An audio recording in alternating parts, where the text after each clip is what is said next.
Hey guys, I wanted to do a video today and talk about science. So I am trying to finalize our curriculum picks for the next school year, and I'm ready to make a decision on science.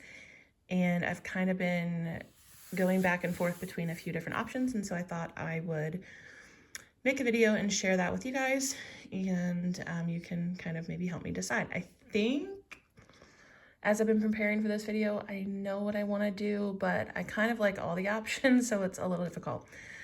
What I will tell you is some things we have done in the past. We have done core knowledge science, we have done science fusion, and we have done real science Odyssey. I think that's most of it. But this year I really want something that I can do with both my will-be third grader and will-be sixth grader together as a group. So that I felt like limited my choices a little bit as far as core knowledge or science fusion, because those are so grade specific. So I'm going to show you the three things that I'm kind of down to between right now. The first is kind of doing my own thing.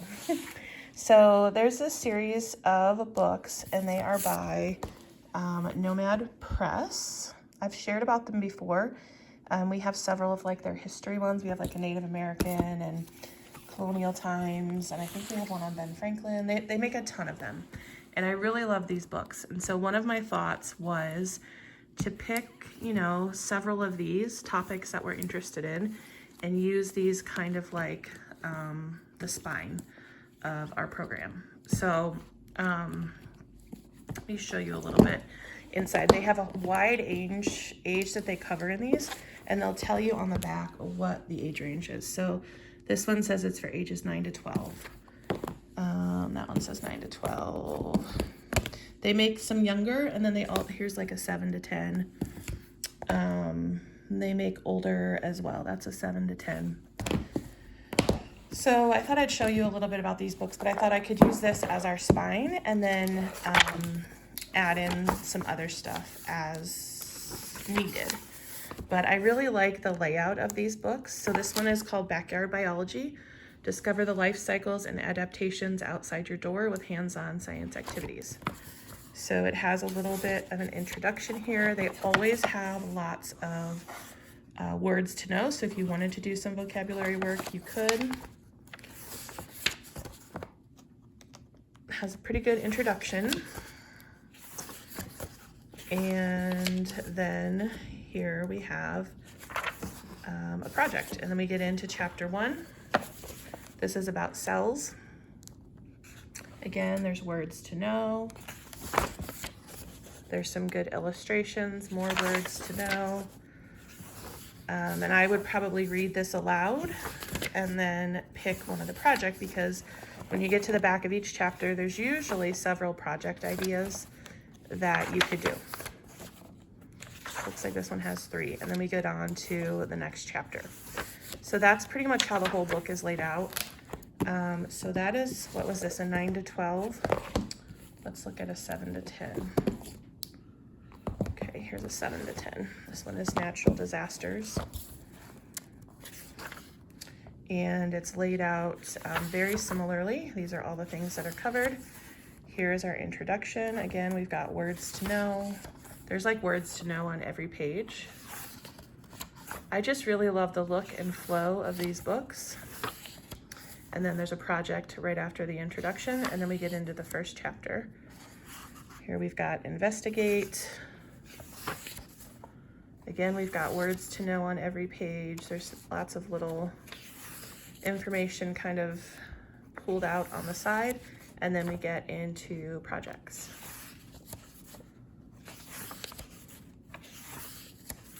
And then we get into the next chapter.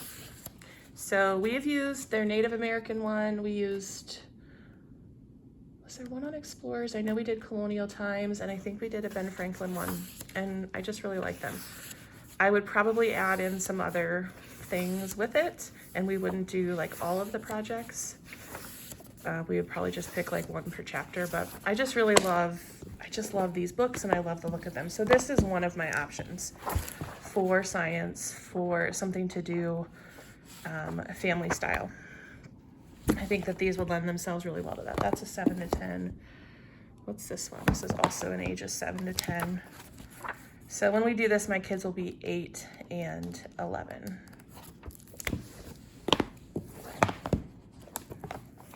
I borrowed all of these from our library. I do believe, at least through our library, most of these are also available as ebooks.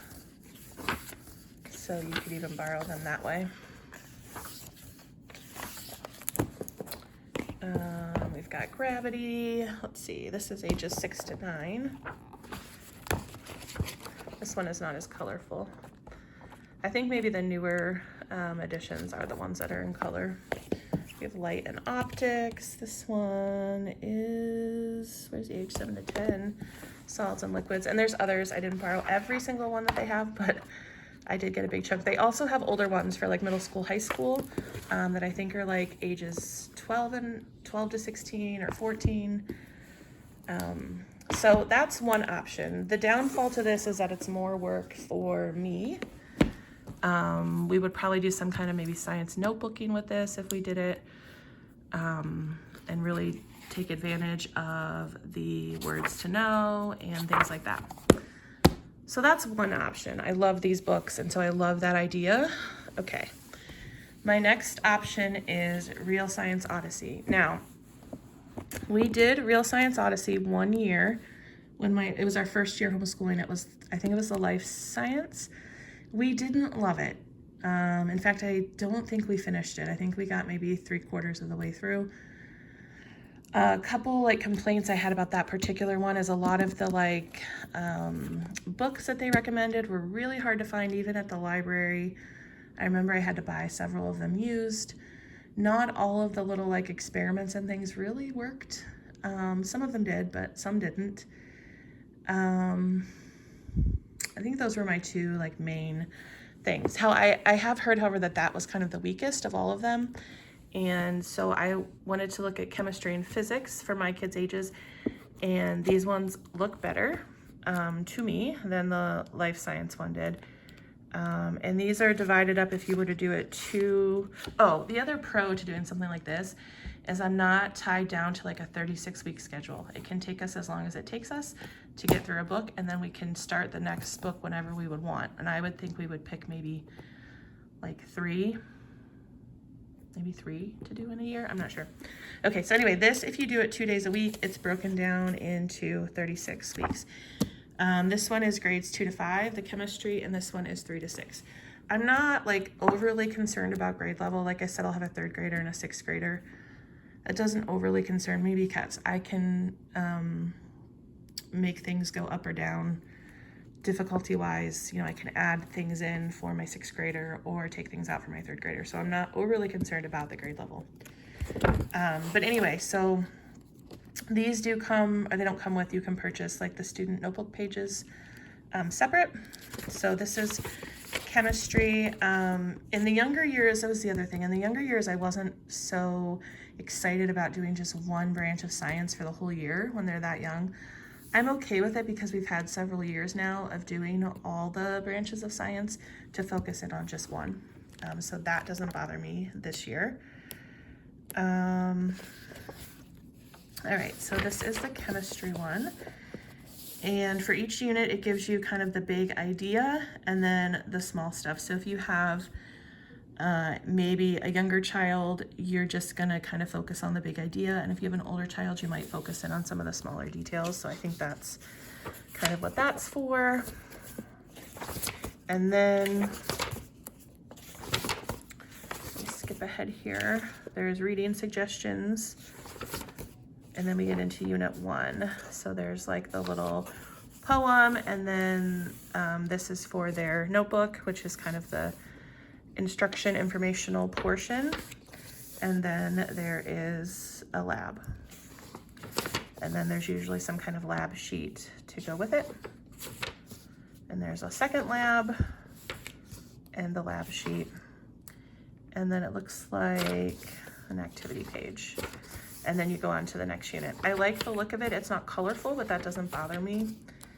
It's just a very traditional approach, I feel like, to science. So I got chemistry and I got physics, not really sure. I think probably we would do chemistry if we did this.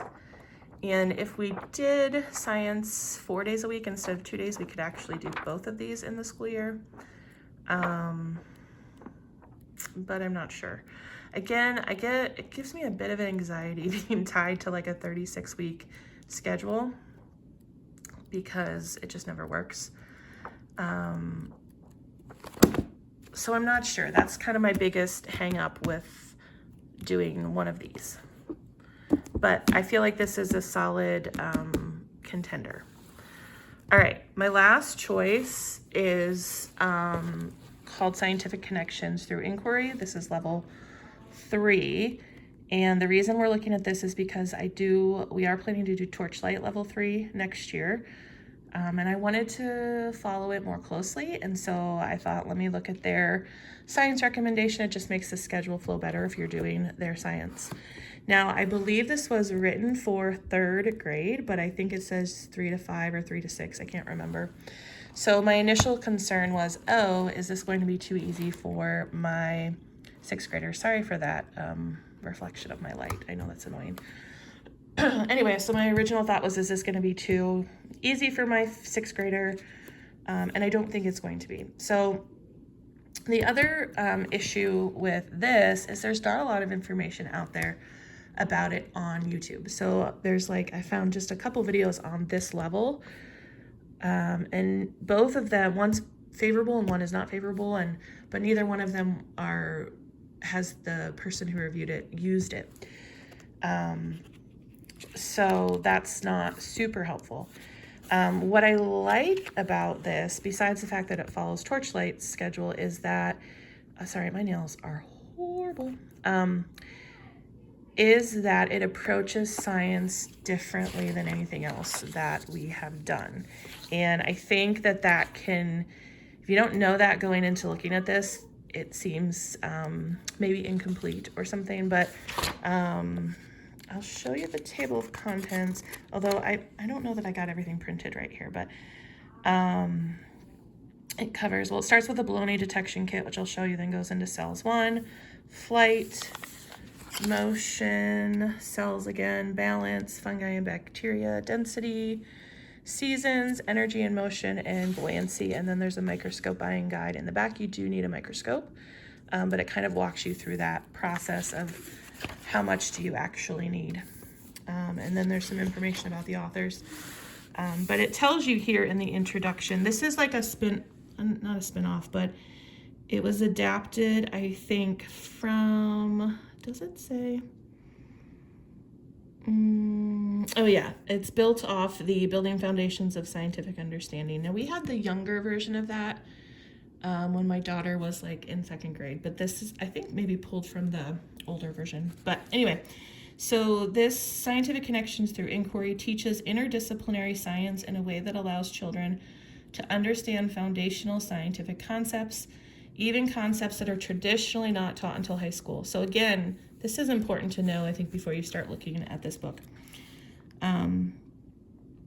Scientific Connections Through Inquiry asks big questions and allows the student to connect science to the world around them. It recognizes that science is inherently fascinating and uses hands-on explorations to deepen understanding and lead to discoveries rather than as showpieces. We dig in, discuss, make, observe, move our bodies, watch, and perform simple, truly effective demonstrations. Okay, so there's a supply list. Somehow one of my pages got left out here, so I won't show you that in detail. And there's a schedule if you want to do this 36 weeks. Again, that's my one downfall to this, but I still think I can make it work. And then before you really get into the meat of the science lessons, it starts with the baloney detection kit, which is basically trying to teach your student how to discern a good argument from a bad one. So these are the 13 points in the baloney detection kit. And then there is a student book that goes with it. It's really important, though. They tell you in the materials that it needs to be printed single-sided because many of the activities, they will need to cut pages. So like for the baloney detection kit, here are the 13 points, and then there's these that they're going to cut out and paste under the right point. So I like that there is something like that to kind of go along with it. Anyway, and then we get into the first unit. Now, it gives you the big picture here, what the different sessions are going to be, the materials you'll need, optional materials, and then extension books. So I think I don't know if it would be considered a weakness or not, but the extension books are just that. They are an extension. They aren't intended, from what I can tell. I've literally read this cover to cover now, and I have requested every single one of these books that's available at the library. I have requested it from the library throughout the whole thing. They really are an extension. It really is like, if we want to go further after we're done with this and extend it, these might be interesting things to read. They're not all things for the student to read either. Some of them are more for, I would say, you, the parent, to kind of read and share, possibly. Some of them, not all of them. The other thing at the end of the unit, and I wish they would put it actually at the beginning, because I think it makes more sense to know at the start, but basically at the end of this, what are the goals? And so when I first saw cells, I thought, oh, this looks way too much. But when I really looked at the end what they're going to be able to do, it really seems very good. Prepare a specimen for examination under a microscope, exercise the proper steps for obtaining a view of something in the microscope, explain why one should always start viewing with the lower magnification. Let's see, give feature that is common to animal and plant tissues, explain distinction between plant and animal cells, explain how the presence or absence of cell walls affects the overall structure, and demonstrate by showing relative sizes the magnification given by a microscope. So I think that it'd be good to put that on the front here. Anyway, the materials, there are optional ones that are like, this is if you want to look at blood underneath a microscope, which honestly we're probably not going to do. This is all stuff that we have, I believe. Yeah, because our microscope has, most of them come with the slides and the cover glass and the tweezers and even the pipettes. So I think that that will work just fine. And then when you get to like the meat of the lesson, it's different in that it's not, you're not supposed to read this to your student. It really is kind of setting it up and just exposing them to discover this stuff themselves. And I think that's the part that can trip people up with this curriculum, is because I'm not used to presenting things like that to my kids. But I really, once I've spent some time with this, I really like it. So you're going to start with handing out little pocket magnifying glasses to your students and talk about how does the magnifier change what you see. And basically they're hoping they'll come to the conclusion that it does nothing to create what you see. It only makes what is in front of you look bigger. It doesn't actually change it. And then you're going to introduce the microscope and how to use the microscope. And then I believe there is an activity in the student book. Let's see. You're going to identify some things under the microscope, and then there's like the steps for preparing a slide, which they'll cut out and put in the right order. Let's see. What else?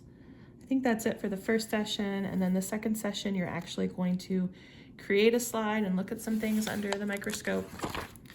So that's that. Anyway, that's pretty much how it goes. I think, so like some of the books that I think you would want to have when doing this is a good science like reference book. I just pulled one off our shelf. This is not the one we will use when we do this, but if we're going to do cells, I would want to have a little bit of information in our reference book about cells. So we'll want to do that. And then I did look at all of their extension books that I could get from my library. I think 2 of them my library didn't have. But this one we already have. The complete book of the microscope. I think this will go along really nicely with it. Depending on what we look at under the microscope, we can, after we're done, look at that page and read a little bit more. And then this one is really cool. It's Microcosmos. and it just shows different things under the microscope. So I thought that's really neat. If you can't look at everything you want to look at under the microscope, here's a blood clot under the microscope, and it tells you the magnification to see it that way. There's some really gross things in here. There's some things that we probably won't know what they are. Here's like a feather, a bird bone. So it's kind of a cool book to go along with it. So anyway, that's kind of that. And then I think there were 4 sessions of that, and then it gets into the next unit, which is flight. And there are 7 sessions in this one. Here's the materials you need. You're going to be making a kite, but it basically says if you don't want to make a kite, just buy a kite. And then it's got the optional extension books. We had some of these, so like we already had this one, which will be good. This is one we already had, but I pulled that. We'll probably use this again, even though I think my kids both already read it. This was one that they recommended, which I think we will read. But some of the extension books are really long, and they're literally just like a whole other study in and of themselves. So I don't know that I'll always use all of the extension books or any of the extension books, but I may try to find my own. I like to pair a picture book with a science unit, so if I can do that, I will, or something like, you know, this, or even reading like a section from here. But it's not necessary. It's really a lot of discussion and hands-on investigation for your child to kind of come to conclusions on their own. And that's really what I love about it. So that is pretty much how that looks. And those are what our options are for science for this year. I'm leaning heavily towards this one, but it also scares me because it's a different approach than I've ever taken to teaching science to my kids. This one I love because I love these books, but it's a lot more work, and I'm worried I don't have the time to put the work into that. And then this is kind of like my fallback. Whatever I try, if it doesn't work, I feel like this might be what we go to. I don't know, but this one's already done for me too, so I don't know. So let me guys know what your thoughts are in the comments down below. I'm sure that there are things I forgot to mention, but this video is already 22 minutes long. So we're going to end it here, and I will talk to you in the comments down below.